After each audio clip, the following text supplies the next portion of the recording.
What's going on, my planted family? I hope you're doing well on this Sunday evening. Man, this week went crazy fast. I'm fired up for February. I'm fired up for what February has to offer. I don't know what's in store. I don't know where I'm going to be speaking. I don't know what God's going to do in my life, but I am more excited than I ever have been. And I just had this word come upon me today while I was in the yard, just being present. Sundays I try to put the phone away as much as I can. Saturdays, same thing, and just be present.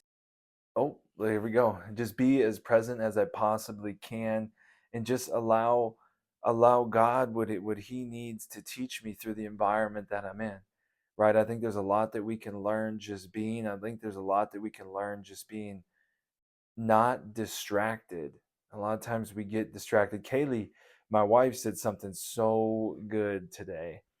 The thing that makes our life more efficient also is the thing that causes us the most distraction. And man, that was a word. The thing that makes our life the most efficient also causes us the most distraction. My wife has got some wisdom. And what she means by is our phone. Like we can go to our phone and become so efficient with our schedule, so efficient with getting information, so efficient with calling and texting and getting a hold of people. But the same thing that makes us efficient also makes us the most distracted. And you could be on your phone doing something to create efficiency, like scheduling or reaching out to someone. But then at the same time, you can become distracted and hop on Instagram or hop on social media. Not that those are bad platforms, or hop on YouTube. I don't condemn the platform. I just, you can get distracted. And then not only does it lead to distraction, but it'll lead to comparison. And then you can start comparing yourself to other people, and boom, here, now you're down a rabbit hole. And I don't think we were ever supposed to even be able to keep track of hundreds of people in our life, let alone thousands of people in our life, or thousands of people across the globe, or hundreds of thousands of people. We were never supposed to have access to that many people. And I think there's something going on there with mental health, emotional health, where we just have so much access to people doing amazing things, people doing bad things, people doing horrific things, that it's just wow. It can be a lot, and it can distract us from being in alignment with our calling. And it was funny, Troy, my father-in-law, brought something up today. There's something called doomsday scrollers. It's like a term for people who are constantly on their phone, like looking for bad things in the world. And I was like, geez, that would be a tough position to be. I go on my apps, I have somebody post for me now. I've taken that burden off of myself. I've gotten my scroll time, or whatever time you want to call it, to, it's some weeks under 30 minutes, under 20 minutes. And I'm pretty proud of that. And I got someone posting, I got someone doing all my editing, all my social media, so I can spend less time on my devices, right? And just more time being creative, more time thinking about things that are deep, more time doing things like this, more time pouring out into you, instead of being consumed by an efficient device, which can ultimately distract me from my calling. And that's what I found, is I was very distracted at times editing, very distracted at times posting, that, like, yes, the device is efficient, but it was distracting me from what I'm called to do. I'm called to speak. I'm called to breathe life over people. I'm called to pray for others. I'm called to be creative. And if my creative genes are being robbed by editing and posting and doing all these things that I need to keep the business churning and sending emails, I need to find a way to offload that load. And I need to offload some of that burden onto other people and pay them. And that's exactly what I've done. I've hired a couple of people that have been instrumental in my success lately. Shout out to Jedediah, shout out to Ralph, who've been really managing everything on the back end while I go and speak multiple times a week, while I go and create. So that was just something Kaylee said today that really struck me, that I had to share with you guys. That sometimes the most efficient thing in our palm is also the biggest distraction at the same time. So as I'm being not distracted today. I'm being present today in my backyard, and I'm just watching Radlin and Ranger, and I'm thinking about our yard. I'm thinking about I'm just looking at it in our grass, and something that Kaylee and I were doing this weekend. We went on a date on Saturday, and we started like thinking about what do we really want, like aside from what other people tell us what to do with money and how people how want us to live or what the world says, like what do we want? And we just got to thinking. We did this reconnect place, and it was just super good. And we were just connecting in the sauna, and we were looking at each other like, are we doing what we want to do? Like we have multiple properties. Like, is this what we want? And something that's been a constant for us is that it'd be great to have land someday and have a couple of acres here in Arizona, and have some chickens and have a lot of grass, and be able to train the kids and have our own home gym barn, a discipleship barn, a hot and cold tub, you know a a little pool. It'd be nice to have some pigs. It'd be nice to have, those type of things. And I'm like, that's what we want. What are we waiting for? Right? And like how much could we teach the kids about discipline, and teach the kids about doing the lawn, and teach the kids about feeding the pigs and feeding the chickens so that we have eggs, and tending to the garden so we have sweet potatoes and strawberries and things that we eat constantly. What if we went and grabbed them from our property and brought it in?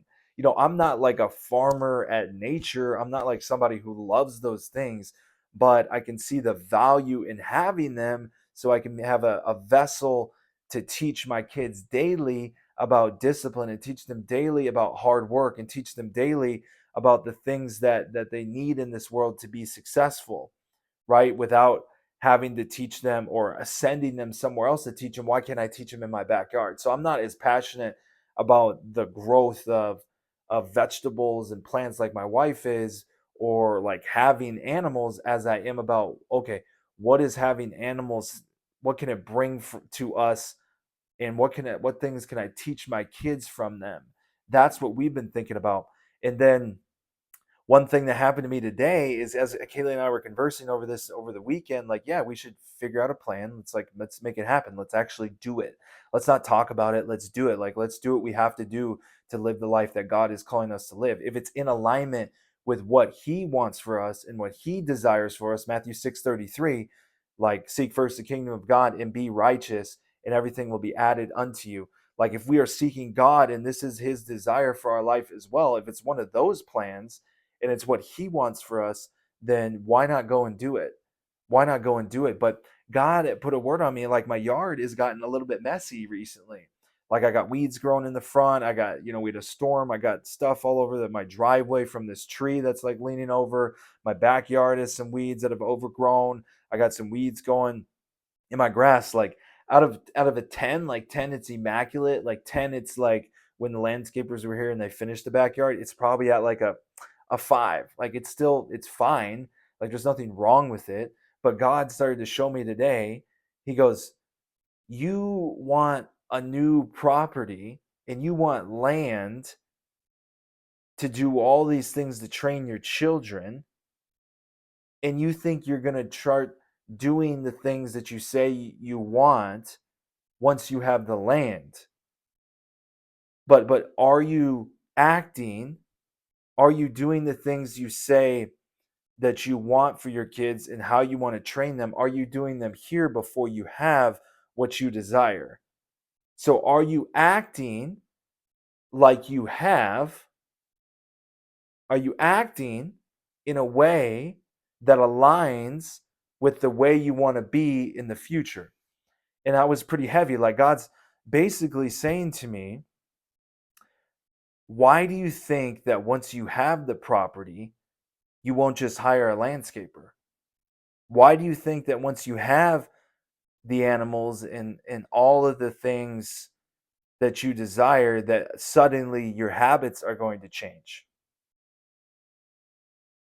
Why do you think you're going to do that? Why can't you start the habits now before you have what you desire? I need you to desire the habits more than what you need. Mm. before you get, are you capable of doing the activities and the habits and the disciplines that you think you're going to have in the future when you have what you want?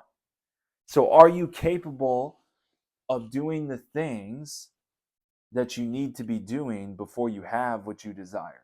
And I think that's what God was starting to show me today. Like, He's like, okay, you can train and discipline your children in this backyard. You can start the habit of maintaining your home at this house. You don't have to wait until you have the new house. You don't have to wait until you have the new property to start doing the things in which you say you're going to do. Train and disciple yourself and make yourself disciplined so that when you move in, you don't bring the same habits with you that you had before. You can start and act differently now before you have what you want. And I need you to act differently now before you have what you desire. So, in your life right now, this is for you. I'm telling you, there are some things that you wish that you had in the future, but you're not operating and acting the way that you need to be. But you think that once you get it, you'll act differently, but you haven't created the habit which says that you will do the things that you say you want to do once you have it. Now, come on, there's some depth to this thing. And God is speaking directly to me about this too. And I think this goes for our belief system. This goes for any sort of success that we want, any sort of goal that we want. We want to have a six pack. We want to be ripped by the end of the year, but we don't do the habits and disciplines when we're not ripped, thinking that once we get ripped, we'll have the habits and disciplines. That's not how it works. You have to be willing to put in the work before you have it. You got to do the disciplines and the habits before you get it. And I think that's what God was starting to show me. He's like, hey, look at the condition of your house now. Look at it now. You want to train your kids later. Why don't you start by training yourself now? Why don't you start by creating the routines and habits and disciplines now? Why don't you sweep your porch once a week? Why don't you pick the weeds once a week? Why don't you mow the grass once a week? And I'm not saying like I let it overgrow. Like I'm not saying it's crazy bad, but it's not up to the standard of God. Like, since when did we start to measure all of the things in our life by our own standard? Like, who sets your standard? And I gotta say, like my the way I take care of things, that's an area of weakness for me. I don't always take care of my stuff. Like I don't always take care of the house like I should. Like I'm more tidy than I am clean. Like out of sight, out of mind. I'm more tidy. If it's neat and organized, that's better than clean. But I think what God is trying to show me is like be tidy and clean. Like you want something to last, take care of it. You want something to be its very best, take care of it. Right? And act and behave in a way like you have what you desire before you have it. And that was the word for me today. And I hope that resonates with you, that there might be something in your life that you really are chasing for that you're waiting to change until you get it. No, no, no. You have to change before you get what you're chasing for. Because then ultimately you've changed on the inside and you've changed your mindset. You've already created the routine in your mind that it doesn't matter whether you have it or not, you're already different. That's the key right there. Is act and behave differently whether or not you have what you desire or not. I'm going to change the way I take care of my yard because once I can take care of this yard, I know that I'll be able to take care of a bigger yard. Once I make sure I have a routine in place in this yard 30 minutes a day or 20 minutes a day or 10 minutes a day here, I know that I'll have the habits in place and disciplines that take care of 2 acres. If I can't take care of 9,600 square feet, why would I be able to take care of an acre? Why would I be able to take care of 2 acres? It'll get overwhelming. I'll have to hire somebody, right? So that's the word for tonight. Act in the right way before you have something that you desire. Let's get it, my family. Have a blessed one. Share this with somebody. Peace.